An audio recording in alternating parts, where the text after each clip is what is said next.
नमस्कार दोस्तों आज मैं किसी और टॉपिक पे वीडियो बनाने वाला था, लेकिन जब मैं ये लेटर पढ़ रहा था, आप ये लेटर अपने स्क्रीन पर अभी देख पा रहे हैं। ये डिपार्टमेंट ऑफ पोस्ट का लेटर है, डाक विभाग का, और कर्नाटक सर्किल का ये लेटर है।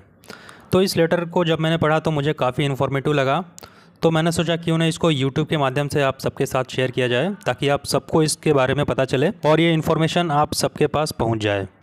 और ये दोस्तों जो लेटर है ये किस रिगार्डिंग है, तो आप देख सकते हैं सब्जेक्ट में, deduction of membership subscription of AIPU group C regarding.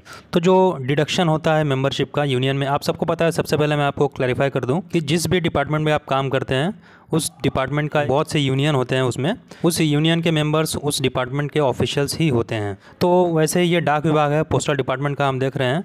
तो आपको पता है 2-3 महीने पहले, हालांकि मैंने इस पर वीडियो भी बनाया था, एक टॉपिक कवर किया था मैंने इस पर।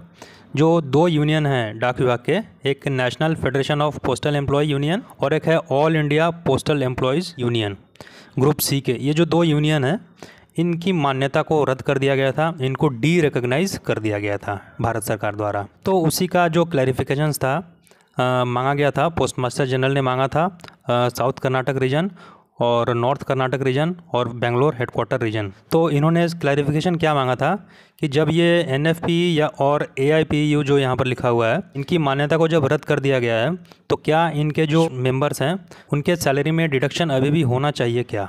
तो यही क्लैरिफिकेशन मांगा गया था। और आपको पता है कि जब से ये डी रिकॉग्नाइज हुआ था दोनों यूनियन का, उस टाइम से अभी तक मेंबरशिप में काफ़ी गिरावट आई है। और जो न्यूली ज्वाइन हो रहे हैं, जो भी स्टाफ हैं, जो भी ऑफिशियल्स हैं, डिपार्टमेंटल पोस्ट या फिर GDS पोस्ट, तो वो भी चाह रहे हैं कि हम इस यूनियन में ना जाएं, क्योंकि डी रिकॉग्नाइज कर दिया गया है। एक तरह से रेपुटेशन ख़राब होने टाइप का लगता है। तो यहाँ पर उसी के बारे में क्लैरिफिकेशन दिया गया है। और क्लैरिफिकेशन देने वाले कौन है, तो आप देख सकते हैं, chief post master general Karnataka circle Bangalore. तो चीफ PMG ने क्लैरिफिकेशन दिया है। रूलिंग के हिसाब से जो क्लैरिफिकेशन होना चाहिए वही इन्होंने बताया, वही मैं आपके साथ शेयर करूंगा कि क्या रूलिंग है, क्या आपके मेंबरशिप में कोई बदलाव होगा, और यूनियन अगर डी रिकॉग्नाइज हो जाए तो क्या उसमें दोबारा मेंबर्स जोड़ने का प्रावधान है या नहीं। तो देखिए, सबसे जो बोल्ड लेटर में लिखा है ना, सेकंड पैराग्राफ आप देखिए, यहाँ पर ये बहुत इंपॉर्टेंट है। ये देखिए, recognition is a process carried out once in 5 years based on the strength of the members. देखिए दोस्तों, रिकॉग्निशन जो होता है यूनियन का, ये एकदम इलेक्शन की तरह है, चुनाव जो होते हैं 5 साल के बाद, वैसे ही रिकॉग्निशन का जो प्रोसेस है ये हर 5 साल में कैरी आउट होता है।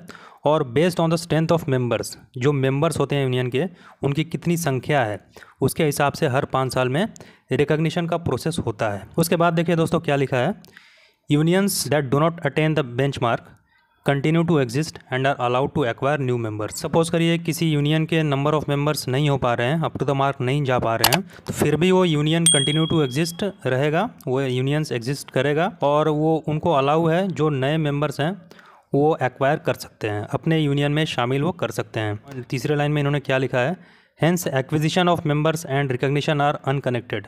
तो जो मेंबर्स को जोड़ने की प्रक्रिया है और ये जो रिकॉग्निशन, डी रिकॉग्निशन या फिर रिकॉग्निशन की जो प्रक्रिया है, ये दोनों अलग अलग है। हालांकि अगर आप रिकॉग्नाइज्ड यूनियन नहीं भी हैं, अगर आपके पास मेंबर कम है, 5 साल के बाद अगर आप बेंचमार्क नहीं कर पा रहे हैं, टू द मार्क आप मेंबर्स नहीं जोड़ पा रहे हैं, फिर भी आपके पास अधिकार है, आप उसके बावजूद मेंबर्स एक्वायर कर सकते हैं, मेंबर्स जोड़ सकते हैं, क्योंकि ये अलग प्रक्रिया है और जो रिकॉग्निशन वाला है वो अलग प्रोसेस है। तो आपको पूरा अधिकार है, अगर आपके यूनियन में मेंबर नहीं है तो आप मेंबर जोड़ सकते हैं। लेकिन ये जो डी रिकॉग्निशन का मामला था इन 2 यूनियन का, ये कुछ अलग रीज़न था इसका, जो RSA रूल्स था उसका उल्लंघन किया गया था इन दोनों यूनियन द्वारा, इसलिए इनको डी रिकॉग्नाइज किया गया था। और देखिए ये सेकंड पैराग्राफ में इसके बोर्ड वाले में, it is description of the government servant to decide which union to join. ये गवर्नमेंट सर्वेंट पर डिपेंड करता है कि किस यूनियन को उनको ज्वाइन करना है, ऐसा कोई प्रेशर उन पर नहीं है। जो यूनियन डी रिकॉग्नाइज है उसमें भी वो ज्वाइन कर सकते हैं, कोई ऐसा प्रेशर नहीं है कि आपको अगर डी रिकॉग्नाइज हो गया तो उस यूनियन में आप नहीं जा पाएंगे, ऐसा कुछ नहीं है। यूनियन रहेगा तो आप उसमें ज्वाइन कर सकते हैं। और उसके बाद देखिए क्या लिखा है, RSA rules are clear in this regard and no clarification is needed, subscription has to be recovered on the basis of declaration submitted. जो भी मेंबर्स हैं उन्होंने अगर लिख के दिया है, डिक्लेरेशन दिया है, फॉर्म भर के दिया है, तो उसी हिसाब से उनके सैलरी से डिडक्शन होगा, इसमें कोई क्लैरिफिकेशन की आवश्यकता नहीं है। तो आपको इससे समझ में आया कि आरएसए रूल्स में क्या है। अगर कोई यूनियन डी रिकॉग्नाइज हो जाए, जैसे यहाँ पर एनएफपी और एआईपी हुई है, तो उसके बावजूद जो सब्सक्रिप्शन है डिडक्ट होता रहेगा। और अगर नए मेंबर्स उसमें ज्वाइन करना चाहेंगे तो वो भी कर सकते हैं। ऐसा नहीं है कि अगर यूनियन डी रिकॉग्नाइज हो जाए तो वो एग्जिस्ट नहीं करती, वो एग्जिस्ट करती है और उनको पूरा अधिकार है जो नए मेंबर्स हैं उनको जोड़ते रहने का। जो न्यू एम्प्लॉयज़ ज्वाइन करते हैं डिपार्टमेंट में उनको भी वो जोड़ सकते हैं। इसलिए जो सब्सक्रिप्शन होगा वो कंटिन्यू होता रहेगा, इसमें कोई कमी नहीं आएगी। अगर कोई स्टाफ चाह रहा है कि हम कंटिन्यू करेंगे उसी यूनियन में तो वो कर सकता है और उसका डिडक्शन वैसे ही जैसे पहले हो रहा था वैसे होता रहेगा। तो दोस्तों आज के वीडियो में इतना ही, मिलेंगे नए अपडेट के साथ।